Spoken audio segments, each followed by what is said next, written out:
Sir ನೀವು ಮೊನ್ನೆ ಮತ್ತೆ ಬನ್ನಿ ಅವರು ಬರ್ರಿ. ಹಳ್ಳಿಯ ವಿದ್ಯಾರ್ಥಿಗಳು ಇದು ಸ್ವಲ್ಪ ವಿಶೇಷವಾದ ತಂಡ. ಯಾಕೆಂತ ಹೇಳಿದ್ರೆ ನಮ್ಮ ಶಿಕ್ಷಣ ಇಲಾಖೆ NCERTಯ ಸಹಯೋಗದೊಂದಿಗೆ ಮತ್ತೆ VITM ಸಹಯೋಗದೊಂದಿಗೆ ಪ್ರತಿ ವರ್ಷ ದಕ್ಷಿಣ ಭಾರತವನ್ನು ಪ್ರತಿನಿಧಿಸಿರುವಂತಹ ಏಕೈಕ ಕರ್ನಾಟಕದ ಸರ್ಕಾರಿ ಪ್ರೌಢಶಾಲೆ ಆಗಿದೆ. ಈ ವಿದ್ಯಾರ್ಥಿಗಳ ಒಂದು ಪ್ರಯತ್ನ ಏನಿದೆ ಅದು ರಾಜ್ಯದ ಎಲ್ಲ ಸರ್ಕಾರಿ ಒಂದು ಅಸ್ಮಿತೆಯಾಗಿದೆ. ಇವತ್ತು ಅಭಿನಯಿಸ್ತಾ ಇದೆ. ಈ ತರದ ಸ್ಪರ್ಧೆಗಳಲ್ಲಿ ಖಾಸಗಿ ಶಾಲೆಗಳು ಮಾತ್ರ ಆ ಒಂದು ಹಂತವನ್ನು ತಲುಪಲಿಕ್ಕೆ ಸಾಧ್ಯ ಅನ್ನುವಂಥದ್ದು ಇದುವರೆಗೂ ಚಾಲ್ತಿಯಲ್ಲಿತ್ತು. ಅದು ಸಾಧ್ಯ ಅಷ್ಟೇ ಸಾಕ್ಷಿಯಾಗಿದ್ದಾರೆ. ಹಾಗಾಗಿ ಕಳೆದ ಬಾರಿ ನಾವು ಜಾಗತಿಕ ನೀರಿನ ಬಿಕ್ಕಟ್ಟು ಅನ್ನುವಂತಹ ಒಂದು ವಿಷಯ, ಈ ವಿಜ್ಞಾನ ನಾಟಕ ಸಾಮಾಜಿಕ ನಾಟಕ ಅಥವಾ ಅಲ್ಲಿ ನೋಡಿರುವಂತಹ ವೃತ್ತಿ ನಾಟಕದ ಒಂದು ಪ್ರಕಾರ ಅಲ್ಲ. ಇದು ವಿದ್ಯಾರ್ಥಿಗಳಲ್ಲಿ ಕಲಿಕೆಗಾಗಿ, ಶಿಕ್ಷಣದಲ್ಲಿ ರಂಗಕಲೆಯ ಅಳವಡಿಕೆಗಾಗಿ ನಿರ್ಮಿತವಾದಂತಹ ಒಂದು ಅದ್ಭುತವಾದ ಚಟುವಟಿಕೆ. ಇಲ್ಲಿ ವಿದ್ಯಾರ್ಥಿಗಳು ಅತ್ಯಂತ ಆತ್ಮಸ್ಥೈರ್ಯದಿಂದ, ಯಾವುದೇ ಕೀಳರಿಮೆ ಇಲ್ಲದೆ ವಿಜ್ಞಾನದ ಕ್ಲಿಷ್ಟಕರವಾದಂತಹ ವಿಷಯಗಳನ್ನ ಅದ್ಭುತವಾಗಿ, ಪರಿಣಾಮಕಾರಿಯಾಗಿ, ಮನೋಜ್ಞವಾಗಿ, ಭಾವನಾತ್ಮಕವಾಗಿ ನಿಮ್ಮ ಮುಂದೆ ಅಭಿನಯಿಸ್ತಾರೆ. ಅತ್ಯಂತ ಸಣ್ಣ ಸಣ್ಣ ಸೂಕ್ಷ್ಮವಾದಂತಹ ಅಭಿನಯದ ಪಟ್ಟುಗಳಿರುತ್ತೆ. ಹಾಗಾಗಿ ಈ ನಾಟಕ ನಿಶ್ಶಬ್ದತೆಯನ್ನು ಬೇಡುತ್ತೆ. ದಯವಿಟ್ಟು ನೀವು ನಾಟಕ ಆರಂಭ ಆಗ್ತಿದ್ದಂಗೆ ಯಾವುದೇ ರೀತಿಯಾದಂತಹ ಗಲಾಟೆ ಇದೆ ಕೂತು ನೋಡಿದಷ್ಟು ಅವರಿಗೆ ಪ್ರದರ್ಶಿಸಲಿಕ್ಕೆ ಅನುವಾಗುತ್ತೆ. ಯಾಕಂದ್ರೆ ಇದು ಆಪ್ತರ. ಎಲ್ಲರಿಗೂ ನಮಸ್ಕಾರ. KV ಸುಬ್ಬಣ್ಣ ರಂಗ ತಂಡ, ಸರ್ಕಾರಿ ಪ್ರೌಢಶಾಲೆ ಮಾವಿನಕಟ್ಟೆ. ವಿದ್ಯಾರ್ಥಿಗಳು ಅಭಿನಯಿಸುತ್ತಿರುವ ವಿಜ್ಞಾನ ನಾಟಕ ಜೀವಾಧಾರ. ರಚನೆ ಮತ್ತು ನಿರ್ದೇಶನ ಡಾಕ್ಟರ್ ವೆಂಕಟೇಶ್ವರ ಕೆ. ಸಹ ನಿರ್ದೇಶನ ಉದಯ್ ಸ್ವರಭ. ಸಂಗೀತ ದಿಗ್ವಿಜಯ ಹೆಗ್ಗೋಡು. ರಂಗಸಜ್ಜಿಕೆ ಪ್ರಕಾಶ್ ಕುಂಬಾರ್. ಈಗ ನಿಮ್ಮ ಮುಂದೆ ನಾಟಕ ಜೀವಾಧಾರ.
ನಾನು ಚಿಕ್ಕವಳಿದ್ದಾಗ ಹೀಗಿರ್ಲಿಲ್ಲ. ಮುಂಗಾರು ಶುರುವಾದ್ರೆ ಢೋ ಅಂತ ಮಳೆ ಸುರಿಯೋದು. ಕೆರೆ, ಕಟ್ಟೆ, ಹಳ್ಳ, ಕೊಳ್ಳ, ನದಿ, ನದ ಎಲ್ಲ ತುಂಬಿ ತುಳ್ಕವು. ಒಂದ್ಸಲ ಕೆರೆ ತುಂಬಿದ್ರೆ ಮುಂದಿನ ಮಳೆಗಾಲದವರೆಗೂ ನೀರಿರೋದು. ಹತ್ತಡಿ ತನಕ ಸಾಗಿತ್ತು ನೀರು ಕರೆಗೆ ಸಿಗೋದು. ಈಗ 90 ಅಡಿ ತೊಡಿದ್ರು ಒಂದಲ್ಲಿ ನೀರ್ ಸಿಗಲ್ಲ. ಇಡೀ ಊರಿಗೆ ನೀರ್ ಕೊಟ್ಟಿದ್ದಂತ ಬಂಗಾರದಂತ ಕೆರೆ ಇತ್ತು. ಫ್ಯಾಕ್ಟ್ರಿ ಕಟ್ತೀವಿ, ಊರು ಉದ್ಧಾರ ಮಾಡ್ತೀವಿ ಅಂತ ಕೆರೆ ಒಡ್ಡಿ ಮಾಡಿ ತುಂಬಿ ನಮ್ ಹೊಟ್ಟೆ ಮೇಲೆ ಕೈ ಚಪ್ಪೆ ಎಳೆದ್ಬಿಟ್ರು. ಈಗ ಕುಡಿಯಕ್ ಸಹ ಒಂದ್ಸಲಿ ನೀರಿಲ್ಲ. ನಮ್ ಗಂಡಸು ಗೊತ್ತು ಯಾರ್ ನೆಗರು ಇಲ್ಲ, ಎಲ್ಲಕ್ಕೂ ನಾಳೆ ಮಾತಾಡ್ಬೇಕು. ನೀರಿಲ್ಲ ಅಂದ್ರೆ ಬದುಕಕ್ಕಾಗುತ್ತ? ಈಗ ಏನ್ ಮಾಡೋದು ನಿಂಗವ್ವ?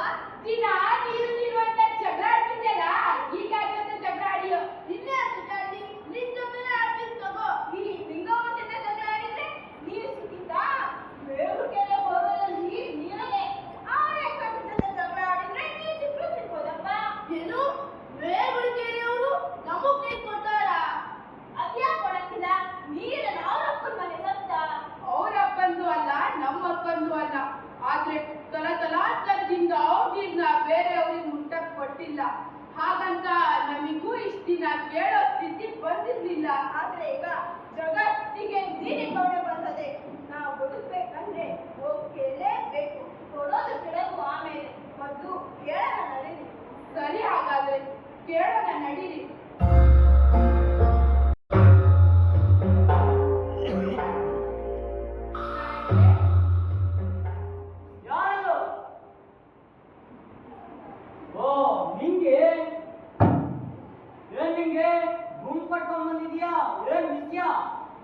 ಕುಡಿಯೋ ನೀರಿನ ಬಾವಿ ಬರ್ಕೋಗದೆ ನಾಳೆಗೆ ಹನಿ ನೀರ್ಗೂ ಬಡ್ದಾಡ್ತಿದ್ದೀವಿ.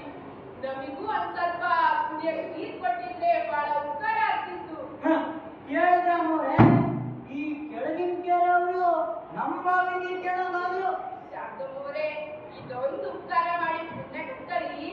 ಅದೇನ್ ಕೊಡಕ್ಕಾಗ್ತದೆ ನಿಮಗೆ? ಇದು ನೇಗಿಲಿನ ಬೋರ್ವೆಲು. ನಿನಗೆ ಗೊತ್ತಲ್ವಾ? ನೀನ್ ಈ ಬೋರ್ವೆಲು ಮುಟ್ಟೋ ಹಾಗಿಲ್ಲ. ನೀನ್ ಈ ಬೋರ್ವೆಲ್ ಮುಟ್ಟಿದ್ರೆ ನಮ್ಮ ಬೋರ್ವೆಲು ಮೇಲ್ಗೆ ಇರ್ತದೆ. ಅದು ಏನಂತ ಮಾತಾಡ್ತೀರ ಅಮ್ಮವ್ರೆ? ಎಲ್ಲರ ಮೇಲ್ಗೆ ತಡೆಯಕ್ ಗಂಗವ್ವ ಪಾಪದರ್ಶಿನಿ ಅಲ್ವಾ? ಅವ್ರಿಗೆ ಮಂಗ್ಯ ಅಮ್ಮವ್ರೆ. ನೋಡ್ದೆ ಮತ್ಯ, ಇವ್ ನಮ್ಗೆ ಉದ್ದೇಶ ಮಾಡಕ್ಕಾದ್ರು. ಇವ್ ನಿಂಗೆ ಬಿಟ್ರೆ ಇಡೀ ಊರೇ ನಮ್ದಂತೆ. ಒಂದ್ ನೋಡ್ತಿಲ್ಲ. ಆಯ್ತಮ್ಮವ್ರೆ, ನಿಂಗೆ ನಿನ್ ಪಟ್ಟಣವನ್ನೆಲ್ಲ ಇಲ್ಲಿಂದ ಕರ್ಕೊಂಡು ಹೋದ್ರೆ ಸರಿ. ಇಲ್ಲ ಅಂದ್ರೆ ಏನ್ ಮಾಡ್ತೀಯ? ಏನ್ ಜೀವ ತರ್ತೀಯ? ಎಂಗೂ ನೀವಿಲ್ದೆ ಸಾಯ್ತಾ ಇದ್ದೀನಿ. ನಿನ್ ಕೈಯಾಗೆ ಸಾಯ್ಬಿಡುವಾ? ನೀವು ಸತ್ರು ನೀವು ಸಿಗೋದಿಲ್ಲ. ನಾವು ಇಲ್ಲಿಂದ ಬರ್ಗೆ ಹೋಗಲ್ಲ. ನೀನ್ ಕರ್ಕೊಂಡೇ ಹೋಗು. ಆ ತೆಂಗಿನಿಂದ ನೀರು ತಗೊಂಡು ಹೋಗ್ತೀರ, ನಾನು ನೋಡ್ತೀನಿ. ಒಂದ್ ಗಂಟೆ ಮುಂದೆ ದೇವಸ್ಯ, ನಿಲ್ಸು. ನಾನು ದೂರದಿಂದ ನೋಡ್ತಾ ಬರ್ತಿದ್ದೀನಿ. ಅದ್ಯಾಕೆ ಅವ್ರ ಮೇಲೆ ಹರಿಯಾಗಿದ್ಯಾ? ಹೆಂಗಸ್ರು ಅನ್ನೋ ಗರಿಷ್ಠ ಪಕ್ಷದ ಮರ್ಯಾದೆ ಬೇಡ ನಿಂಗೆ? ಅಲ್ಲ ಬುದ್ಧಿ, ಇವರು ನಮ್ಮ ಬೋರಲ್ಲಿ ನೀರು ಕೇಳ್ತಾ ಇದ್ದಾರೆ. ಇದು ನ್ಯಾಯವಾ? ನೀವ್ ಹೇಳಿ. ಇದ್ರಲ್ಲಿ ಏನ್ ತಪ್ಪಿದೆ? ನೀರು ಎಲ್ಲರ ಹಕ್ಕು. ಅವ್ರ ಹಕ್ಕನ್ನ ಪಡ್ಕೊಳ್ಳಕ್ಕೆ ದೊಡ್ಡ ನಾಯಕನ ಅಪ್ಪೇ ಬೇಕಾಗಿಲ್ಲ. ಶಿವಪ್ಪ, ನೀವು ನಂಬೋ, ನೀವು ಅವರ ಮಾತಾಡ್ತಿರಲ್ಲ. ಇದು ನ್ಯಾಯವಾ? ನಮ್ಮ ಸಂಪ್ರದಾಯ ಮುರಿಯಕ್ಕಾಗತ್ತಾ? ನೋಡಿ ಶಾಂತಮ್ಮನವರೇ, ಒಬ್ಬ ಜಲವಿಜ್ಞಾನಿಯಾಗಿ ಇದನ್ನು ಹೇಳ್ಬೇಕಾಗಿರೋದು ನನ್ನ ಕರ್ತವ್ಯ. ನೀರು ಪ್ರತಿಯೊಂದು ಜೀವಿಯ ಹಕ್ಕು. ಕಾಲ ಬದಲಾಗಿದೆ. ಕಾಲ ತಕ್ಕಂತೆ ನಾವು ತಿಳಿಬೇಕು. ಇವತ್ತು ಅವ್ರ ಬಾವಿ ನೀರು ಬರ್ತಿದೆ, ಆಗ ಕೇಳ್ತಿದ್ದಾರೆ. ನಾಳೆ ನಿಮ್ಮ ಬಾವಿ ಬರ್ತದೆ, ನಮ್ಮ ಬಾವಿ ಬರೋದಿಲ್ಲ. ನಮಗಂತ ಗತಿ ಬರೋದಿಲ್ಲ. ಯಾವ ಕಾಲದಲ್ಲಿ ಶಾಂತಮ್ಮನವರೇ? ಇವತ್ತು ಇಡೀ ಜಗತ್ತೇ ಬರಗಾಲ ಅನುಭವಿಸ್ತಾ ಇದೆ. ಆದ್ರೆ ಮನುಷ್ಯ ಎಚ್ಚೆತ್ತುಕೊಳ್ತಿಲ್ಲ. ಹೇಳ್ತೀನಿ ಕೇಳಿ. ಇವತ್ತು ನಾವು, ನೀವು, ನಾವೆಲ್ಲರೂ ಬಳಸ್ತಾ ಇರೋ ಈ ನೀರು 3 ಬಿಲಿಯನ್ ವರ್ಷಗಳಷ್ಟು ಹಳೇದು. ಡೈನೋಸರ್ಗಳು ಬಳಸ್ತಾ ಇದ್ದ ನೀರನ್ನೇ ನಾವು ಬಳಸ್ತಾ ಇರೋದು. ಈ ಭೂಮಿ ಮೇಲಿರೋ ಒಟ್ಟು ನೀರಲ್ಲಿ 97% ಉಪ್ಪು ನೀರು. ಇನ್ನ 2% ನೀರು ಧ್ರುವ ಪ್ರದೇಶಗಳಲ್ಲಿ ಮಂಜುಗಡ್ಡೆ ರೂಪತಾ ಇದೆ. ಬಳಕೆಗೆ ಅಂತ ಈ ಭೂಮಿ ಮೇಲಿರೋದು 1% ನೀರು. ಕೇವಲ 1% ಭೂಮಿ ಮೇಲಿನ ನೀರು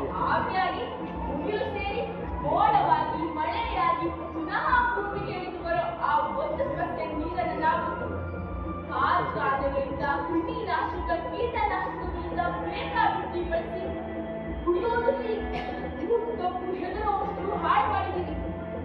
ನೀವು ಮಾಡ್ತಾನೇ ಇದ್ದೀವಿ. ಈಗಲೇ ಎಚ್ಚರಿಸಲ್ತಿಲ್ಲ. ನಾವೇ ಮಳೆ ನೀರು ಕುಡಿತೀವಿ.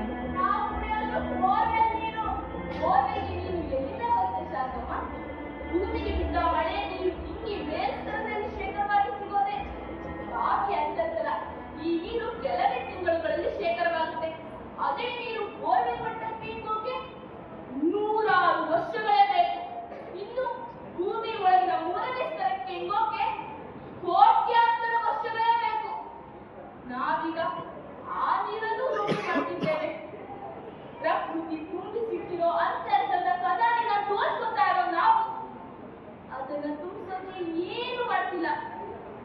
ನಾವ್ಯಾಕಾದ್ರೂ ತುಂಬಿಸ್ಕೊಳ್ಬೇಕು? ಅದ್ರ ಬಾಯಿಗೆ ತುಂಬಂತದೆ ತುಂಬ್ಕೋತಿತ್ತು. ಬೆಟ್ಟ ಗುಡ್ಡ ಕಾಡು ಕಣಿವೆ ಕೆರೆ ಕಟ್ಟೆ ಸಮೃದ್ಧವಾಗಿ ಕಾಲದಲ್ಲಿ ಯಾವಾಗ ಈ ಅತ್ಯಾದ ಅಭಿವೃದ್ಧಿಯ ಬೇಟಾಳ ಬೆಟ್ಟೆತ್ತೋ ಸಾವಿರಾರು ಎಕರೆ ಕಾಡುಗಳನ್ನ ನಾಶ ಮಾಡ್ತಿದೀವಿ. ಬೆಟ್ಟ ಗುಡ್ಡಗಳನ್ನ ಬಗೆದು ತಿಂತಿದೀವಿ. ಕೆರೆ ಕಟ್ಟೆ ಕಾಲುವೆಗಳನ್ನ ಮುಚ್ಚಿ ಅಪಾರ್ಟ್ಮೆಂಟ್ಗಳನ್ನ ಸ್ಟೇಡಿಯಂಗಳನ್ನ ಕಾರ್ಖಾನೆಗಳನ್ನ ಕಟ್ಟಿದೀವಿ. ಈ ಭೂಮಿನ ಕಾಂಕ್ರೀಟ್ ಕಾಡು ಮಾಡೋದ್ರಲ್ಲಿ ತೊಡಗಿದೀವಿ. ನೀರು ಇನ್ನೆಲ್ಲಿಂದ ಹಿಡ್ಬೇಕು? ಅದೆಲ್ಲ ಸರಿ ಶಿವಪ್ಪನವರೇ, ನಾವೀಗ ಕುಡಿಯೋ ನೀರು ಏನ್ ಮಾಡ್ಬೇಕು ಹೇಳಿ? ನೋಡಿ ಶಾಸಕರೇ, ನೀರು ಯಾವಾಗಲೂ ಶುದ್ಧವಾಗಿ ಇರುತ್ತೆ. ಮಡಿ ಮೈಲಿ ಅಂತ ನಮ್ಮ ಮನಸ್ಸಿನಲ್ಲೇನೆಲ್ಲ ನೀರಿಗೆ ಆರೋಪಿಸುತ್ತೆ. ಎಲ್ರೂ ನೀರನ್ನ ಹಂಚ್ಕೊಂಡು ಬದುಕೋಣ. ಇದಾದ್ರೆ ನಮ್ಮ ಬೋರ್ವೆಲ್ ಬದುಕೋ ಸ್ಥಿತಿ ಇದೆ. ಅದಕ್ಕೆ ಮಳೆ ನೀರು ಕೊಯ್ಲು ಮಾಡಿ ತುಂಬಿಸೋ ಕೆಲಸ ಮಾಡೋಣ. ಈಗಾಗಲೇ ನೀರನ್ನ ದುಡ್ಕೊಂಡು ಕೊಂಡ್ಕೋಬೇಕಾಗಿದೆ. ಏನು? ನೀರನ್ನ ದುಡ್ಕೊಂಡು ಕೊಂಡ್ಕೋಬೇಕಾ? ಹೌದು ಶಾಸಕರೇ, ನಮ್ಮ ದೇಶದಲ್ಲಿ ಕೃಷಿಗಾಗಿ ಬಳಕೆ ಆಗ್ತಿರೋ ಈ ನೀರಲ್ಲಿ 70% ನೀರು ಅಂತರ್ಜಲದ ಮೇಲೆ ಅವಲಂಬಿತವಾಗಿದೆ. ಎಲ್ಲರೂ ಬೋರ್ಗಿಸಿ ತೋಟ ಕಟ್ಟೋದಲ್ಲೇ ತೊಡಗಿದ್ದಾರೆ ಹೊತ್ತು ಯಾರು ನೀರನ್ನ ಇಳಿಸೋದ್ರ ಬಗ್ಗೆ ಕ್ರಮ ತಗೋತಿಲ್ಲ. ಈಗಾಗಲೇ 1000 ಅಡಿ ಕೊರೆದ್ರು ಶುದ್ಧವಾಗಿ ನೀರು ಸಿಗ್ತಿಲ್ಲ. ಸಿಗೋ ಅಲ್ಪ ಸ್ವಲ್ಪ ನೀರು ಕೂಡ ಫ್ಲೋರೈಡ್ ಕಂಟೆಂಟ್ನಿಂದ ತುಂಬಿದೆ. ಆ ನೀರನ್ನ ನಾವು ನಿರಂತರವಾಗಿ ಕುಡಿಯೋದ್ರಿಂದ ನಮ್ಮ ಹಲ್ಲು ಒಸಡು ಕಿಡ್ನಿ ಎಲ್ಲ ತೊಂದರೆಗೊಳಗಾಗುತ್ತೆ. ಇಷ್ಟೆಲ್ಲ ಸಮಸ್ಯೆ ಇರುವಾಗ ಕುಡಿಯೋ ನೀರನ್ನು ಮಾರಿ ಹಣ ಮಾಡೋ ಜಾಗತಿಕ ನೀರು ವ್ಯಾಪಾರ ಶುರುವಾಗಿದೆ. ಹೌದು, ಈಗಾಗಲೇ ನೀರನ್ನ ದುಡ್ಡು ಕೊಂಡ್ಕೋಬೇಕಾಗಿದೆ. ಏನು?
ಜಾಗತಿಕ ನೀರಿನ ಮಾರಾಟ ನೀವೆಲ್ಲ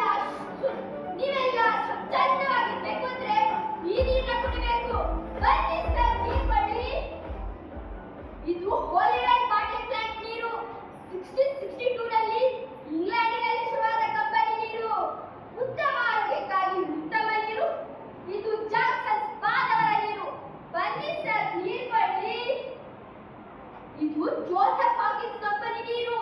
1890 ಮಾರ್ಕೆಟ್ನಲ್ಲಿದೆ. ಬನ್ನಿ ಸರ್, ನೀರು ಕೊಡ್ಲಿ. ಇದು ನಿಮ್ಗೆಲ್ಲ ಗೊತ್ತಿರೋ ಬಿಸ್ಲೇರಿ ನೀರು. 1965 ಮಾರ್ಕೆಟ್ನಲ್ಲಿದೆ. ಇದನ್ನ ಇಟಲಿಯ ಡಾಕ್ಟರ್ ಸಿಸ್ತಾ ಅಲ್ವಸಿ ಮತ್ತು ಭಾರತದ ವ್ಯಾಪಾರಿ ಖುಸ್ರೂ ಸೆನೆಟಕರು ತಯಾರಿಸಿದ ನೀರು. ಇದೇ ನೀರನ್ನ ರಮೇಶ್ ಚೌಹಾಣರು ಪಾರ್ಲೆ ಎಕ್ಸ್ಪೋರ್ಟ್ ಕಂಪನೀಸ್ನಲ್ಲಿ ಮಾತ್ರ ಬಂದ್ರು. ವರ್ಷಕ್ಕೆ 200 ಕೋಟಿ ಲಾಭ ಮಾಡ್ತಾರೆ. ಬನ್ನಿ ಸರ್, ನೀರು ಕೊಳ್ಳಿ. 15 ರೂಪಾಯಿಂದ 14,446 ರೂಪಾಯಿ 25 ಪೈಸೆವರೆಗೂ 1 ಲೀಟರ್ನ ಬೆಲೆ. ಬನ್ನಿ ಸರ್, ನೀರು ಕೊಳ್ಳಿ. ಇವೆಲ್ಲಕ್ಕಿಂತ ದುಬಾರಿ ನೀರು ನಮ್ಮ ಕಂಪನಿ ನೀರು. ಶುದ್ಧ ಗಂಗಾ ಪವಿತ್ರ ನೀರು. ಬನ್ನಿ ಸರ್, ನೀರು ಕೊಳ್ಳಿ. ಬನ್ನಿ ಸರ್. ಶುದ್ಧ ಗಂಗಾ ಪವಿತ್ರ ನೀರು. ಶುದ್ಧ ನೀರಿನ ಹೆಸರಲ್ಲಿ ಜಲಕ್ಕೆ ಮಗ್ಗು ಬೂದಿ ಹಚ್ಚಿ ವಿಷ ಮಾಡ್ತಿದ್ದೀರಲ್ರಿ? ಎಕ್ಸ್ಕ್ಯೂಸ್ ಮೀ, ಯಾರು ನೀವು?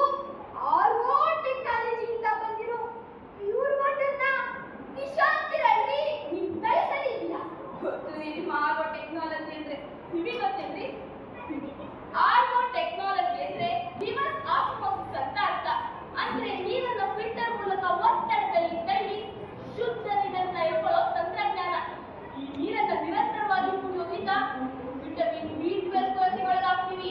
ಮೆದುಳು ಮತ್ತು ನರಕೋಶಕ್ಕೆ ಈ ವಿಟಮಿನ್ ತುಂಬಾ ಅಗತ್ಯವಾಗಿದೆ. ಈ ನೀರನ್ನ ನಿರಂತರವಾಗಿ ಕುಡಿಯೋದ್ರಿಂದ ಈ ವಿಟಮಿನ್ ಕೊರತೆ ಉಂಟಾಗುತ್ತೆ. ಈ ವೈದ್ಯರ ಮಾತು ಕೇಳಿ ನೀವು ಹಾಳಾಗಬೇಡಿ. ನೀವು ಹೆಲ್ತಿ ಆಗಿರ್ಬೇಕು ಅಂದ್ರೆ ಫಿಲ್ಟರ್ ನೀರು ಕುಡಿಬೇಕು. ಇದು ಸತ್ತ ನೀರು. ಯಾವ ನೀರಲ್ಲಿ ಪಾಚಿ ಸಹ ಬೆಳೆಯಲ್ವೋ ಅದು ಸತ್ತ ನೀರು ಅಂತ. ನೋಡಿ, ನಮ್ಮ ಉದರದಲ್ಲಿ ಅನೇಕ ಒಳ್ಳೆಯ ಕ್ರಿಮಿಗಳಿವೆ. ಅವು ಜೀವಂತವಾಗಿದ್ರೆ ನಮಗೆ ಆರೋಗ್ಯ.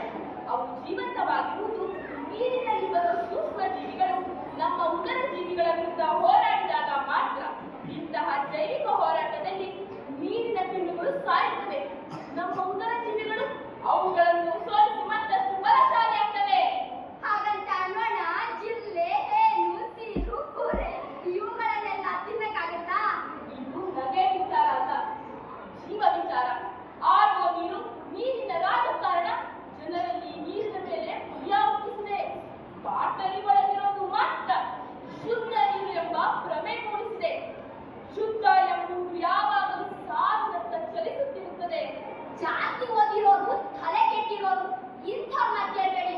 15 ರೂಪಾಯಿಗೆ ಚೌಕಾಸಿ ಮಾಡಿ ಎಂತೆಂಥದೋ ನೀರು ಕೊಟ್ಟು ಶೀತ, ನೆಗಡಿ, ಕೆಮ್ಮು ಅಂತ ಡಾಕ್ಟರ್ ಹತ್ರ ಹೋಗಿ ಆ ಟೆಸ್ಟು ಈ ಟೆಸ್ಟು ಅಂತ ಮಾಡಿಸಿ ಸಾವಿರಾರು ರೂಪಾಯಿ ಖರ್ಚು ಮಾಡೋದ್ಕಿಂತ ಶುದ್ಧ ನೀರು ಕುಡಿಯೋದು ಜಂಟನ ಸಂಘರ್ಷ. ಶುದ್ಧ ಪ್ಲಸ್ ಶುದ್ಧ ನಾಶ. ನೀರನ್ನ ಮಲಿನ ಮಾಡೋದು ಮತ್ತೆ ಶುದ್ಧ ಮಾಡ್ತೀನಿ ಅಂತ ಅದರಲ್ಲಿರೋ ಒಳ್ಳೆಯ ಅಂಶವನ್ನೆಲ್ಲ ಕಲೆದು ಹಾಕಿ ಜನರಿಗೆ ಮಾರೋದು. ನೀರಿನ ದುರ್ಬಳಕೆ ಪರಿಣಾಮಗಳನ್ನು ಗಂಭೀರವಾಗಿ ಚರ್ಚೆ ಮಾಡಬೇಕಾದ ಅಗತ್ಯವಿದೆ. ಈ ಎಲ್ಲಾ ವಿಷಯವನ್ನು ಚರ್ಚೆ ಮಾಡಲಿಕ್ಕೆ ನವದೆಹಲಿಯ ATMC ಭವನದಲ್ಲಿ ಜಾಗತಿಕ ನೀರು ಸಮಿತಿಯ ವತಿಯಿಂದ ಸಮಾವೇಶ ಏರ್ಪಾಡಾಗಿತ್ತು. ಇದು ನೀರಿನ ಮಹತ್ವದ ಕುರಿತು ಚರ್ಚಿಸಲು ರಚನೆಯಾದ 8ನೇ ಜಾಗತಿಕ ಸಮಿತಿ. ಈ ಸಮಿತಿಯಲ್ಲಿ ಚರ್ಚೆಯಾದ ಪ್ರಮುಖ ಅಂಶಗಳನ್ನ ನೋಡೋಣ ಬನ್ನಿ.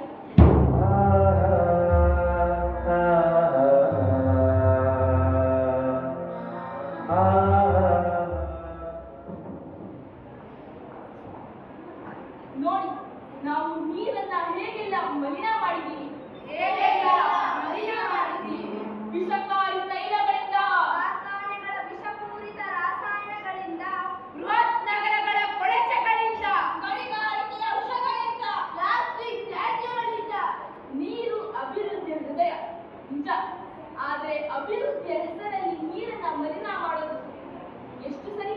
ನೆನಪಿಡಿ, ಈ ಭೂಮಿ ಮೇಲೆ 40% ಜನಕ್ಕೆ ನೀರೇ ಇಲ್ಲ. ಜಾಗತಿಕ ಸಾವಿನ 70% ಸಾವು ನೀರಿನ ಪ್ರಕೃತಿ ವಿಕೋಪದ ಸಾವುಗಳೇ ಆಗಿದೆ. ಜಗತ್ತು ನೀರಿಗಾಗಿ ಹಂಬಲಿಸುತ್ತಿದೆ. ನೀರಿನ ಸದ್ಬಳಕೆಯ ಅರಿವು ಮೂಡಿಸುವುದೇ ಈ ಸಮಿತಿಯ ಮುಖ್ಯ ಉದ್ದೇಶ. ಜಗತ್ತಿನ ನೀರಿನ ಚಲನೆ ಎಂದರೆ ಗೋಲ್ 6 ತಲುಪುವುದೇ ಆಗಿದೆ. ಗೋಲ್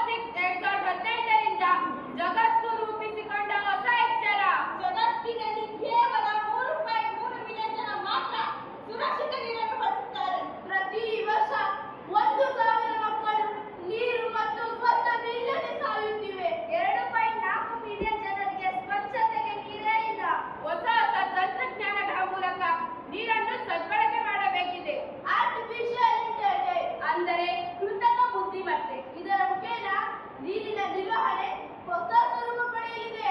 ಸ್ಮಾರ್ಟ್ ಎನರ್ಜಿ ವಾಟರ್ ಸಹ ಆರ್ಟಿಫಿಷಿಯಲ್ ಇಂಟೆಲಿಜೆನ್ಸ್ ಇಂದ ನಿರ್ಮಾಣವಾಗುತ್ತದೆ. ಇಡೀ ಜಗತ್ತನ್ನು ನೀರಿನ ಸದ್ಬಳಕೆ ಮತ್ತು ನೀರಿನ ದುರ್ಬಳಕೆ ಎಂದು ಎರಡು ಭಾಗ ಮಾಡುವುದು. 897 ಮಿಲಿಯನ್ ಜನ ಬಯಲು ಶೌಚ ಮಾಡ್ತಾರೆ. ಟಾಯ್ಲೆಟ್ ಕೆಲಸಕ್ಕಾಗಿ ಬಳಕೆ ಆಗ್ತಿರುವ ನೀರು ಅಗಾಧ ಪ್ರಮಾಣದ್ದು. ಇದನ್ನು AI ಮೂಲಕ ಸುಲಭವಾಗಿ ನಿರ್ವಹಿಸಬಹುದು. ನೀರಿನ ಸದ್ಬಳಕೆ ಮನುಷ್ಯನ ವಿವೇಕವಾಗಬೇಕು. ನೀರು ಮನುಷ್ಯನಿಗೆ ಅತ್ಯಗತ್ಯ ಜೀವಜಲ. ಹಾಲಿನಿಂದ ನೀರು ದುಬಾರಿಯಾಗಿರುವುದೇ ಜಾಗತಿಕ ನೀರಿನ ರಾಜಕಾರಣಕ್ಕೆ ಸಾಕ್ಷಿ. ವಾಟರ್ ಮ್ಯಾನೇಜ್ಮೆಂಟ್ ಪ್ರತಿ ವ್ಯಕ್ತಿಯ ಜವಾಬ್ದಾರಿಯಾಗಿದೆ. ಕಾರ್ ತೊಳೆಯುವಾಗ, ಶೇವಿಂಗ್ ಮಾಡುವಾಗ, ಮನೆ ತೊಳೆಯುವಾಗ ಅಂತ ನೀರನ್ನ ಅನಗತ್ಯ ಪೋಲ್ ಮಾಡೋದಲ್ಲ. ಆದರೆ ಬಹುಪಾಲು ಜನ ಇಂಥ ಸಣ್ಣ ವಿಷಯಗಳನ್ನ ನಿರ್ಲಕ್ಷಿಸಿ ನೀರನ್ನ ವಿಪರೀತ ಪೋಲ್ ಮಾಡ್ತಾರೆ. ದಿನಬಳಕೆಗಾಗಿ ನೀರನ್ನ ಬೇಕಾಬಿಟ್ಟಿ ಖರ್ಚು ಮಾಡೋದಲ್ಲ. ನೀರು ಬಯಸಿದಾಗಲೆಲ್ಲ ಸಿಗುವ ಮಾಯಾ ವಸ್ತುವಲ್ಲ. ಹೌದು, ನೀರು ಬಯಸಿದಾಗಲೆಲ್ಲ ಸಿಗುವ ಮಾಯಾ ವಸ್ತುವಲ್ಲ.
ಎಂಬ ನುಡಿಗಟ್ಟನ್ನ ನಾವೆಲ್ಲ ಕೇಳಿದ್ದೇವೆ.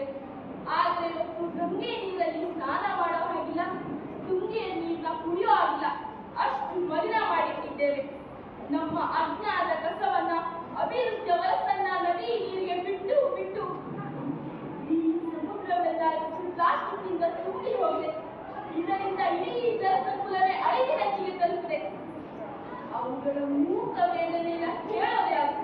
ಅವುಗಳಲ್ಲಿ ಒಂದೇ ಒಂದು ಜಲಸಂತತಿ ನಾಶವಾಗುವ ಇಡೀ ಮನುಕುಲದ ವಿನಾಶ ಖಚಿತ.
ಯಾರಾದ್ರೂ ನನ್ನ ಕೈಯಿಂದ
ಸಮುದ್ರಕ್ಕೆ ಬಿಡುತ್ತೀರಿ. ಕಾರ್ಖಾನೆಗಳ ವಿಷ ನದಿಗಳ ಮೂಲಕ ನಮ್ಮ ಒಡಲು ಸೇರಿ ಕ್ಷಣಾರ್ಧದಲ್ಲಿ ಕೋಟ್ಯಾಂತರ ಜಲಚರ ಜೀವಿಗಳು ನಿರ್ನಾಮಗೊಳ್ಳುತ್ತಿವೆ. ಇಷ್ಟೂ ಸಾಲದು ಅಂತ ನಿಮ್ಮ ಅತ್ಯಾಧುನಿಕ ವೈದ್ಯಕೀಯ ತ್ಯಾಜ್ಯಗಳನ್ನ ಕಂಟೇನರ್ಗಳಲ್ಲಿ ತಂದು ಸಮುದ್ರಕ್ಕೆ ಸುರಿಯುತ್ತೀರಿ. ನಾವೇನು ಪಾಪ ಮಾಡಿದ್ದೇವೆ? ನಮಗೆ ಬದುಕುವ ಹಕ್ಕೇ ಇಲ್ಲವೇ? ನಾವೇನು ಪಾಪ ಮಾಡಿದ್ದೇವೆ? ನಮಗೆ ಬದುಕುವ ಹಕ್ಕೇ ಇಲ್ಲವೇ?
ಇದು ವಸಂತವಾಗುವುದರ ಮೂಲಕ ಜಾಗತಿಕ ನೀರಿನ ಬಿಕ್ಕಟ್ಟು ಏರ್ಪಟ್ಟಿದೆ. ಸ್ವಚ್ಛಂದವಾಗಿ ಹರಿಯುತ್ತಿರುವ ನದಿಗಳಿಗೆ ಅಂತಾರಾಷ್ಟ್ರೀಯ ಗಡಿಯ ಬೇಲಿ ಹಾಕಿ ಸಾಮ್ರಾಜ್ಯ ಕಟ್ಟಲಿಕ್ಕೆ ಹೊರಟಿರೋದು ನೀವು. ನೀರಿಗಾಗಿ ಕಾದಾಟ ಶುರು ಮಾಡಿದ್ದೀರಿ. ಚೀನಾ ಹಿಮಾಲಯದ ಮೇಲೆ ಕಟ್ಟು ಹಾಕಿರೋದು ಭೂಮಿಗಾಗಿ ಅಲ್ಲ, ನೀರಿಗಾಗಿ. ನೆನಪಿಡಿ, ಜಾಗತಿಕ ಮೂರನೇ ಮಹಾಯುದ್ಧವೇನಾದರೂ ನಡೆದರೆ ಅದು ನೀರಿಗಾಗಿ, ಅದು ನೀರಿನ ಬಿಕ್ಕಟ್ಟಿನಿಂದಾಗಿ. ನೀರಿಗಾಗಿ ಯುದ್ಧಾತ್ಮಕ ವೃತ್ತ ನಮಗೆ ಆದರ್ಶವಾಗಬೇಕು. ಶಾಂತಿಗಾಗಿ ನೀರು, ನಮ್ಮ ಬದುಕಿಗಾಗಿ ನೀರು. ಶಾಂತಿಗಾಗಿ ನೀರು, ನಮ್ಮ ಬದುಕಿಗಾಗಿ ನೀರು. ಪ್ರತಿಯೊಂದು ಜೀವಿಗಳ ಜೀವ ಉಳಿಸುವ ಈ ಜಲಾಧಾರವೇ ನಮ್ಮೆಲ್ಲರ ಜೀವಾಧಾರ. ನಮ್ಮೆಲ್ಲರ ಜೀವಾಧಾರ, ಜೀವಾಧಾರ.